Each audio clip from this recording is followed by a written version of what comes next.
যাদের কুরবানি আল্লাহ পাকের দরবারে কবুল হবে না। এ বাজারে দেখলাম 1.5 কোটি টাকা দামের গরু নাকি বাজারে আছে। গরু আপনি কিনতে পারবেন? আমি পারবো?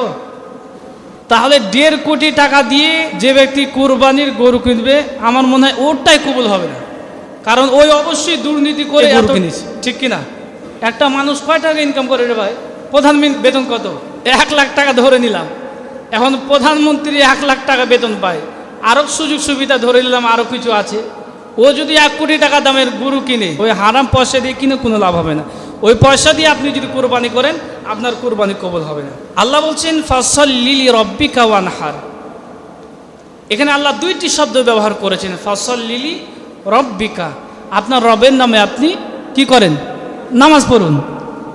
আপনার রবের নামে নামাজ পড়ুন। ওয়ানহার, এবং কি করুন? পশু জবাই করুন বা কুরবানি করুন। তাহলে নামাজের সাথে কুরবানি কিন্তু ওতপ্রোতভাবে জড়িত। যারা নামাজ পড়েন না, কুরবানি করেন, ওদের কুরবানি হবে না। যারা কুরবানি করেন, যারা নামাজ পড়েন না, এদেরও কুরবানি কবুল হবে না। তাহলে দেখেন কয়জনের কুরবানি কবুল হয়, আর এদেশে পাক্কা ইমানদার মুত্তাকি কয়টা আছে? এদেশে কেন ইসলাম কায়েম হয় না? আর বেনজিরের মতো শয়তানগুলো কিভাবে কালো টাকার পাহাড় জমাতে পারে এদেশে? কয়জন ভালো মানুষ এদেশে আছে? কুরবানি কেন কবুল হয় না?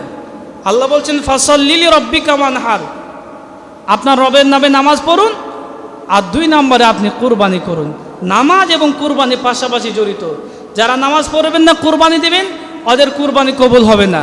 আর যারা কুরবানি করবেন, নামাজ পড়বেন না, ওদের তো কুরবানি হবে না। কুলু মিনহা ওয়া আতইমুল বাইসাল ফাকির। আল্লাহ পাক অন্য জায়গায় বলছেন ফাকুলু মিনহা ওয়া আতইমুল কানিআ ওয়াল মুতার।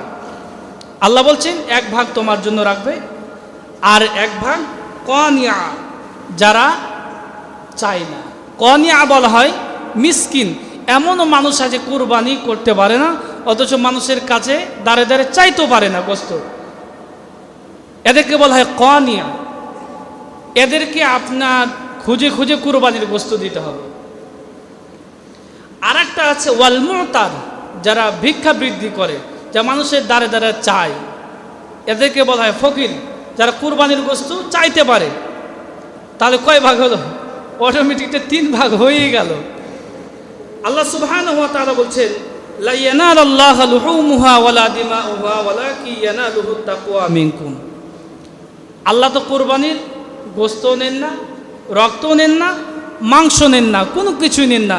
ওয়ালাকিন ইয়ানালুহুত তাকওয়া মিনকুম। আল্লাহ শুধু দেখে বান্দার অন্তরে, কার অন্তরে গোস্ত খাওয়া আছে, আর কার অন্তরে আমার জন্য কুরবানি করা আছে, আমাকে সন্তুষ্ট করা আছে। আপনি যদি গোস্ত খাওয়ার নিয়তে কুরবানি করেন, তাহলে আপনারটা হবে না। আর যার অন্তরে আল্লাহর ভয় আছে, তার কুরবানিটা আল্লাহ পাকের দরবারে কবুল হবে। এবার আসি 7 ভাগ। আপনি 7 ভাগে কুরবানি করতেছেন। 7 ভাগে কুরবানি দেখবেন তাদের সাথে আপনি ভাগ নেবেন যারা নামাজি, যারা আল্লাহকে ভয় করে, যাদের টাকার ভিতরে সুদ ঘুষের টাকা নাই। কারণ আপনি 7 ভাগে কুরবানি করতেছেন, ঠিক আছে, কিন্তু পশু তো, প্রাণ তো একটাই রে ভাই। দেখবেন যাদের সাথে কুরবানি করতেছেন তাদের ভিতরে যেন বেনামাজি না থাকে, বড় ধরনের কোনো শয়তানি না থাকে, একটু সাবধানে থাকবেন। তো ইনশাআল্লাহ আমার এলাকার মানুষ সবাই ভালো। সুদখোর এবং ঘুষখোরের সাথে কেউ কুরবানি দিবেন না, এটা আপনারা একটু বেছে বেছে চলবেন। আল্লাহ পাক আমাদের সবাইকে কবুল আর মঞ্জুর করেন।